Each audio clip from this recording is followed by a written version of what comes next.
अरविंद शुक्ला जी, देखिए चंद्र ग्रहण की भी बात हो रही है। कहा यह जा रहा है कि भारत में दिखाई तो नहीं देगा, लेकिन इसके जो है दुष्प्रभाव हो सकते हैं, क्योंकि धार्मिक ग्रंथों के अनुसार अगर ग्रहण लगता है तो चाहे वो कहीं पर भी हो, चंद्रमा पे ग्रहण तो है ही और उसका दुष्प्रभाव लोगों पे पड़ सकता है। इसके बारे में जानकारी दीजिए। जी देखिए, ऐसा है, इस भूमंडल में, भूधरा में 2 ग्रह हैं जो ग्रहण से ग्रसित होते हैं। एक सूर्य है, एक चंद्रमा है। तो देखिए, पूरे भूमंडल में जब वो चीज एक है और उसमें ग्रहण लगना है तो उसका प्रभाव तो पूरे भूमंडल में पड़ेगा, ऐसा नहीं कि नहीं पड़ेगा। लेकिन क्या है कि ग्रहण भारत देश में उस दिन नहीं है। किसी भी प्रकार का कोई सूतक या किसी प्रकार का कोई कंकड़ ग्रहण किसी प्रकार का भी जो है नहीं है। अच्छा, ग्रहण लग कब रहा है? लग रात्रि में रहा है। लग रात्रि में रहा। जब भी चंद्र ग्रहण लगता है तो रात्रि में लगता है, सूर्य ग्रहण लगता है तो दिन में लगता है। तो जो रात्रि में जिस टाइम पे ग्रहण लग रहा है उस टाइम पे हमारे भारत देश का टाइमिंग दिन का है। तो किसी भी प्रकार का इस जो है अफवाह में ना रहें। कोई ग्रहण भारत देश में मान्य नहीं है। आप उस ग्रहण के उसमें आकर के अपने त्योहार को बिल्कुल भी फीका ना करें, बड़े हर्षोल्लास के साथ मनाएं। हाँ, ग्रहण का यदि थोड़ा सा भी आपको कुछ मनाना, मतलब अपने हृदय में मानना है, उसकी परिकल्पना करनी है, तो आप जो है भगवान शिव का पूजन करें होली के दिन। तो उससे आपके जीवन में सफलता भी प्राप्त होगी। और किसी भी प्रकार का यदि आपके जन्म कुंडली में यदि चंद्रमा अरिष्ट है, खराब है, तो वह ठीक होगा। ग्रहण जब भी लगता है, जैसे चंद्रमा को लग रहा है, तो जो व्यक्ति के कुंडली में चंद्रमा ग्रह खराब है उनको ज्यादा पीड़ित करता है, या गोचर में यदि चंद्रमा उसका खराब चल रहा है तो पीड़ित करता है। और जब सूर्य ग्रहण लगता है तो यदि सूर्य कुंडली में आपका खराब है तो सूर्य से संबंधित आपको जो है हानि होती है। तो आप अपने चंद्रमा को ठीक करने के लिए होलिका दहन में ही भगवान भोले होलिका दहन में ही चंद्रमा से संबंधित चीजों का आप जो है अर्पित करें, उनको आप होलिका दहन में डालें, तो चंद्रमा आपका ठीक होगा। ग्रहण के विषय में बारंबार फिर से हम आपको बता दे रहे हैं कि ग्रहण किसी भी प्रकार का कोई भी प्रभाव आपके इसमें 25 तारीख में भारत देश को नहीं कर रहा है। और नहीं किसी प्रकार का सूतक, वो इसमें सूतक मान्य है ही नहीं, तो सूतक की कोई बात ही नहीं। अब आप अपने जो होलिका दहन है, यदि आप अलग अलग चीजों से पीड़ित हैं तो अलग अलग चीजों का उतारा करके होलिका दहन में डाल सकते हैं।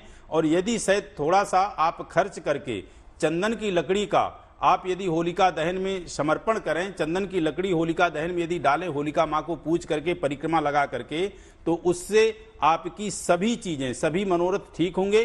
क्योंकि यह आपकी सात्विक पूजा होगी, आपकी बड़ी विशिष्ट पूजा होगी। और वैसे अन्य चीजें डालने के लिए तो आपके है ही, कि जैसे लौंग का जोड़ा है, काली मिर्च है, आपकी 3 प्रकार की सरसों है, काली पीली लाल है, और जो आटा चालते हैं उसका चौकर है। और शरीर से आप अपना जो है उपटन उतार करके और वो भी होलिका दहन में डालेंगे, तो किसी भी प्रकार का जो आपके शरीर में रोग व्याधि बाधा है, आप शरीर में किसी बीमारी से ग्रसित हैं और बीमारी से लंबे समय तक सफर कर रहे हैं, तो वह जीवन आपका बड़ा ही जो है निरोग होगा और आप कष्टों से छुटकारा पाएंगे। और साथ में जो पूजन के लिए बारंबार कहा जा रहा है, वह आप जो है 24 तारीख को पूर्णिमा को करें। और पूर्णिमा आपकी जो मान्य है वो 24 तारीख की ही मान्य है, पूर्णिमा 25 की मान्य नहीं है।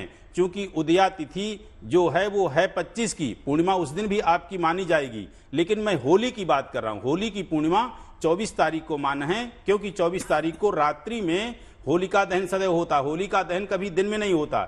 इसलिए 24 तारीख को पूर्णिमा जो है होली पूजन के लिए मान्य है। आप 24 तारीख को पूजन करें और पूरे हर्षोल्लास के साथ जो है आप इस त्योहार को मनाएं। जैसे कि मैं कह गया कि रक्षाबंधन और आपकी होली सदैव पूर्णिमा में जो है, ये सदैव भद्रा आती है, और इस भद्रा का बचाव करके ही हम जो है अपने पर्व को मनाते हैं और आशीष प्राप्त करते हैं। जी, बहुत सुंदर। चलिए, आपने दुविधा दूर कर दी कि चंद्र ग्रहण का जो हम डर रहे थे कि चंद्र ग्रहण का किसी प्रकार का कोई प्रभाव पड़ेगा, वो तो नहीं पड़ेगा। संजय जी, सूतक चूंकि मान्य नहीं होगा तो किसी भी प्रकार के डरने की आवश्यकता यहाँ पर दर्शकों को नहीं है, ये क्लैरिफिकेशन हमने दे दिया है। अब ये बताइए कि होली के रंगों के त्योहार की शुरुआत हम कैसे करें? उससे पहले कोई पूजा विधि विधान होना चाहिए? बिल्कुल, देखो, सबसे पहले होली जब आती है, होली का जो त्योहार है वो 1 महीने पहले से ही प्रारंभ हो जाता है शास्त्रों के हिसाब से। क्योंकि होली का डांडा गड़ता है, पहले डंडा गाड़ा जाता है 1 महीने पहले ही। और फिर होली के जो 8 दिन है ये कहलाते हैं होलाष्ट। तो कहते हैं होलाष्टमी कोई भी ऐसा कार्य नहीं करते जो बहुत शुभता वाला हो, परंतु क्या है कि जो शास्त्रों का विधि विधान है उसके हिसाब से पूजा पाठ जो है जरूर करना चाहिए। और कहते हैं कि ये जो प्रहलाद वाली जो कथा है, प्रहलाद का अर्थ ही होता है आनंद देने वाले।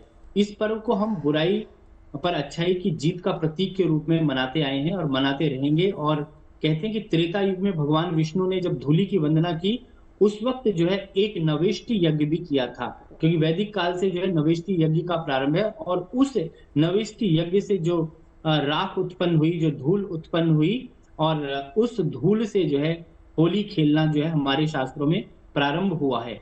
और इस दिन को जो है बड़ा रंगों का त्योहार माना जाता है। शास्त्रों में कहा गया है कि सबसे जो प्रिय रंग होता है वो है गुलाल।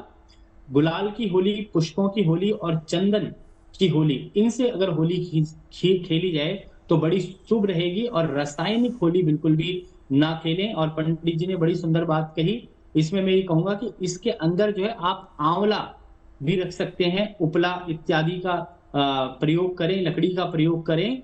और सारी जो भी आपके इस वक्त जो है फसलें भी उत्पन्न होती हैं खेतों में इस टाइम में, क्योंकि फसल काटी जाती है भारतवर्ष में, तो इसमें नई फसलों को भी हम होली पे जो है होली पे दान भी करते हैं और उस फसल का जो है जला करके और अपने घर में सेवन भी करते हैं, जिससे सभी रोगों से निवृत्ति होती है।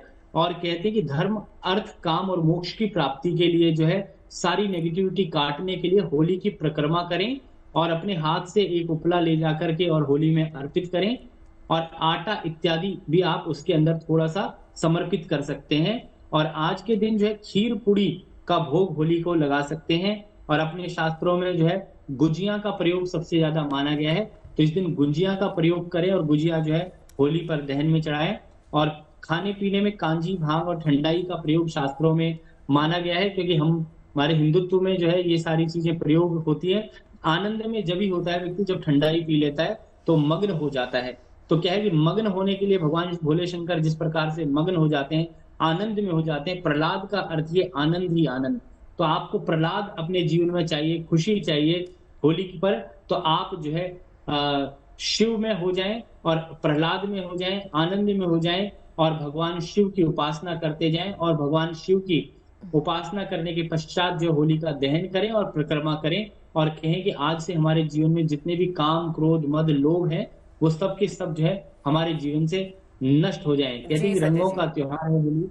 और कहते हैं जिस प्रकार से हम वैदिक काल से होली खेलते आए हैं और उसी प्रकार से खुशियों से होली खेलें, बिल्कुल पुष्पों से होली परंपरा, और जिस प्रकार से पुष्प खिला होता है जिस तरह उसी प्रकार पारंपरिक तरीके से होली खेलनी चाहिए, रंगों से होली खेलनी चाहिए।